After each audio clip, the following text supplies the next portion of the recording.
We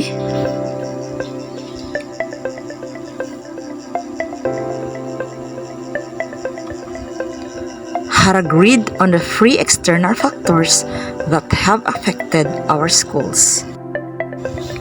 1. Distance of homes from school. This factor had greatly affected our schools before, during, and even post-pandemic in terms of pupils' daily attendance. Absenteeism greatly affects pupils' performance, which also affects school performance.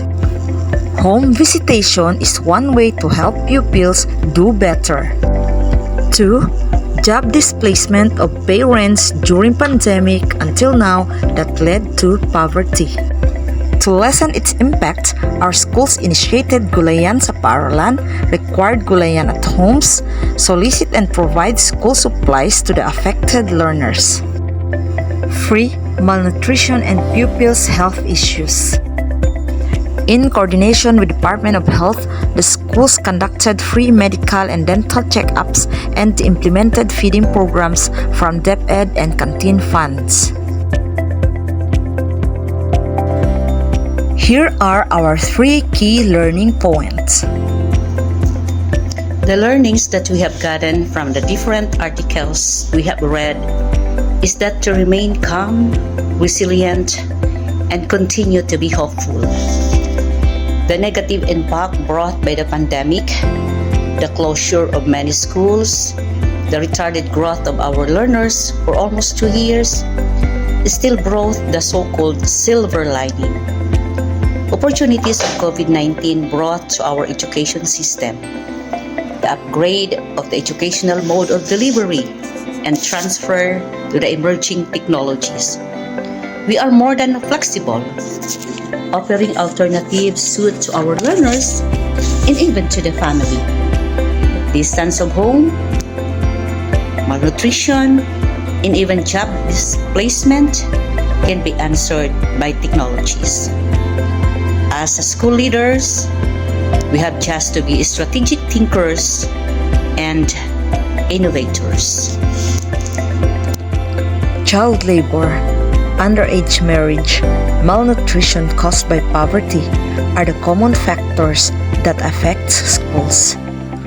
The 3 things I learned about those external factors that affect schools are the following. First, the likelihood of children returning to school is closely related to poverty and income levels. So therefore, those factors have one common effect, which is the falling of the school's enrollment. It is the role of the school head to have a research-based innovation, programs and projects that will help to increase the participation rate and lessen the dropout rate. The COVID-19 pandemic widely affected many countries in the world. Its severe impact to Asian countries disrupted the government management and operations, economic growth, delivery of public services, socioeconomic status, and the lives of the people in general. The impact of the pandemic evidently seen in child labor, poverty, malnutrition, underage marriage, loss of lives, unemployment, and poor learning outcomes in education.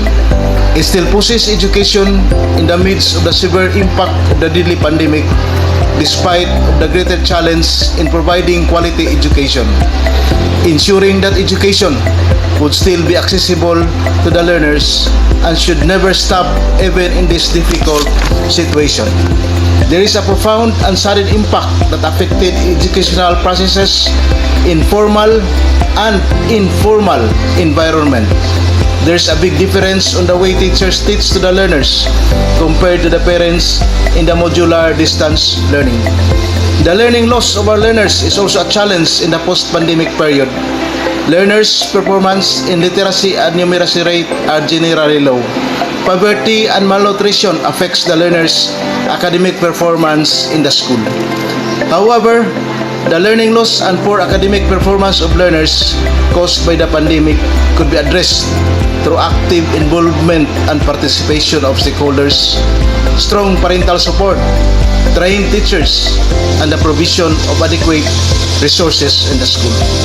Hence, the DepEdK officials should exert extraordinary effort to address these learning gaps and problems through strategic thinking and analysis and planning, and create innovative strategies for the improvement of learners' academic performance. This is Hilario Abrigana of Campananas Elementary School, Division of Siquijor.